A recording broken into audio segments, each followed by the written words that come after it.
Hola siniestros, bienvenidos un día más a mi canal. Hoy vamos con el sexto círculo, que es herejía. Obviamente, como su nombre indica, aquí acababan los herejes. Ahora iremos viendo que conformaba este círculo, quién lo vigilaba y a quién se nos encontró nuestro querido amigo Dante. Pero antes de continuar te digo lo de siempre, y es que te suscribas en el botoncito de aquí abajo y actives las notificaciones para no perderte ningún video. También puedes regalarme un pedazo de me gusta para que yo sepa que te gusta este contenido y pasarte por mi canal secundario de cocina si quieres aprender a cocinar. Creo que lo hago de una forma bastante sencilla para que puedas preparar cualquier plato. Y por supuesto por mis redes sociales. El sexto círculo está dentro de los muros de la ciudad de Dite. Dite se compara con Plutón. Plutón, digamos que era un referente en el inframundo, pero no era tan maligno, digamos que era más benévolo. Y esto se dice porque dentro de que en el sexto círculo están los herejes, pues dentro de lo que cabe el castigo no era tan malo o tan duro, sino que era un poco más benevolente. Este círculo está vigilado, aparte de por varios demonios, por las furias, que creo que ya hablé de ellas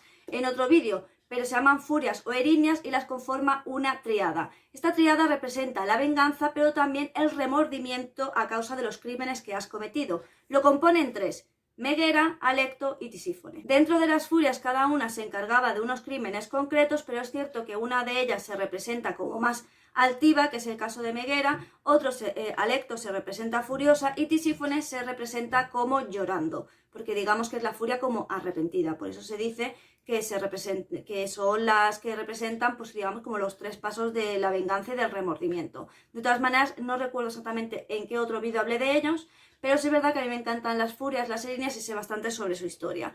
Pero bueno, que este círculo está, entre otros guardianes, están las tres furias. Aquí son castigados los herejes, que como sabéis, los herejes son aquellos que iban en contra de la doctrina religiosa establecida. Dentro de estos herejes estaban los epicureos, que son un tipo de filosofía que seguía, básicamente su base era el endoísmo, que el endoísmo significaba, pues que tú, lo estoy resumiendo mucho para que sea muy simple, es cuando tú buscas tu vida, crees que básicamente es encontrar tu propio placer y tu propio bienestar, ¿no? No es como a otras religiones que tienes que hacer el bien por otros o no sé qué, sino que está básicamente en el placer en ti mismo. Y también negaban la inmortalidad del alma, cosa que iba, claro, muy en contra de la religión establecida. El castigo que se le imponía a los herejes era meterlos en un ataúd en llamas. ¿Por qué se hacía esto? Bueno, se cree que se hacía este tipo de castigo porque antes, en la tierra, a los herejes se les quemaba. Y se les quemaba porque era una forma de purificarlos y de que esa luz que ellos pretendían expandir, pues no llegara a hacerse. Así que por eso se les mete entre llamas. Y luego el tema de que estén metidos en un ataúd, pues básicamente es porque es una forma de contraponer de que el alma sí es inmortal.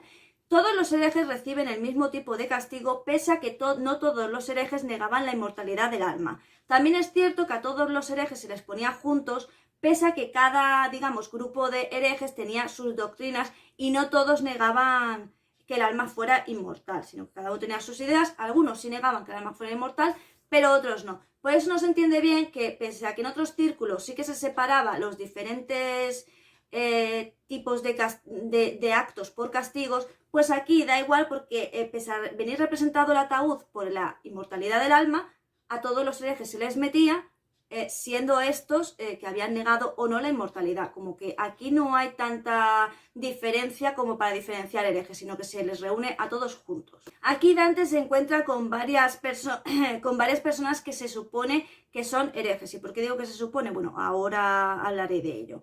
Uno de ellos es Farinata, que era un noble de Forencia, bastante reconocido y tal. Pero hubo un momento en el que fue exiliado y condenado por herejía. A este hombre en realidad lo torturaron hasta que él confesó que sí, que era hereje, por lo que sus restos fueron exhumados y llevados a otra parte. Es este tema, el tema de que fuera, digamos, torturado o puesto muy al límite para que él confesara que era hereje, lo que me hace sospechar que a lo mejor no lo era, pese a que en el infierno de Dante obviamente aparece. Como sabéis, Dante escribió esto porque se supone que él bajó a los infiernos y pin y pan.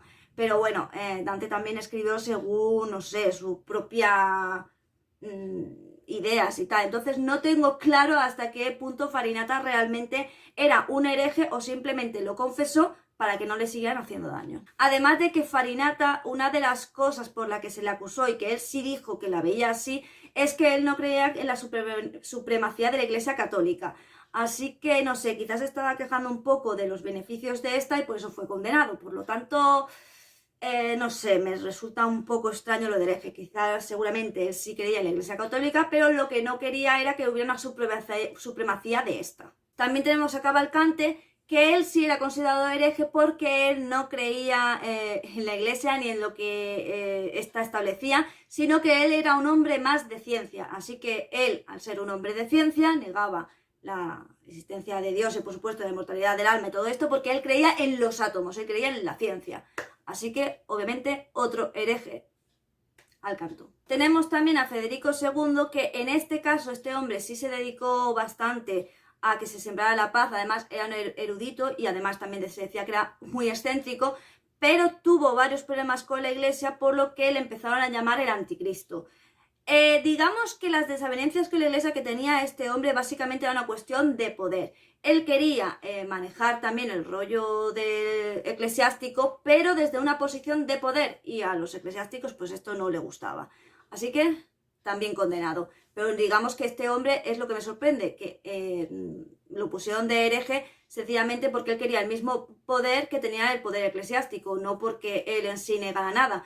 Pero sí es verdad que tenía bastante poder y era bastante inteligente, y por eso también se dice que era muy excéntrico. Aunque yo, leyendo su historia, que no puedo contar en un vídeo porque este hombre fue la leche, pero sí es verdad que leyendo su historia puedo un poco entender lo que él pretendía y por qué. Porque al final de cuentas lo que él buscaba era un poco la paz. Pero supongo que ir en contra de la Iglesia, pues al final, en cierta manera, porque no era ningún negador de Dios ni de la inmortalidad del alma, pero supongo que esta trifulca con el papado, pues lo que le produjo fue al final pues ser desterrado a este círculo, según Dante, claro.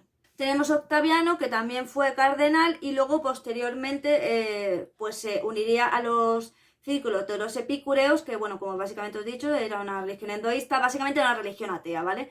Y bueno, pues este hombre al final, pues por sus ideas políticas y por su trayectoria, acabó, digamos, siendo del bando de los ateos, por lo tanto, hereje. Y también habla con Papa Anastasio II.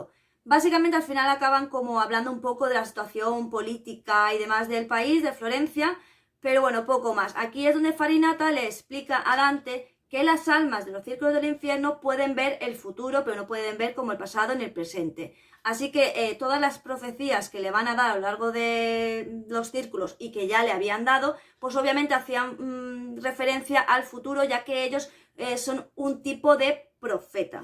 Al no ver el presente, pues claro, eso les hace también estar, como os dije, es una condena que ellos tienen, pero que no son muy conscientes del paso del tiempo, porque ellos no son capaces de ver el presente. O sea que tampoco le pueden decir a Dante qué está pasando justo en este momento, le pueden decir lo que va a pasar. Como os digo, creo que ya le dije en otro círculo, ellos son una especie de profetas, pero allí anclados. Y luego el hecho de no poder ver el presente, pues hace que también ellos mismos no sean no se den mucha cuenta del tiempo que está pasando en el círculo, ¿no? Ni sepan realmente cuándo va a ocurrir ese futuro que ellos están viendo. Y bueno, hasta aquí el sexto círculo. Este es fácil todavía, pero el séptimo círculo será largo. Creo que me costará un poco más explicarlo o al menos detallarlo poco a poco, porque sí es verdad que es un círculo mucho más extenso porque va como por giros, ¿vale? Ya lo entenderéis, es un poco una caracola y va por giros.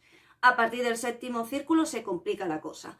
Como ya sabéis, en este canal seguimos con asesinos seriales, seguimos con los 7 príncipes del infierno, seguimos con Dante, nuestro amiguito Dante, y próximamente empezaremos a hablar de la Wicca, que la Wicca, al ser muy extensa, necesita varios vídeos, porque además la Wicca tiene la contraposición de que hay muchísimas, digamos, derivantes o versiones, ya que cada persona ha cogido ciertos libros de la Wicca y ha hecho su propia versión o la ha hecho otra, en fin. Todo eso próximamente, y como siempre también subestilos góticos, y a ver si puedo hacer el vídeo de la movida madrileña y de iconos góticos, que para mi gusto todavía quedan bastantes. Así que hasta aquí el vídeo de hoy, espero que te haya gustado, que lo hayas disfrutado, y sin nada más que decir, solo me toca decirte adiós.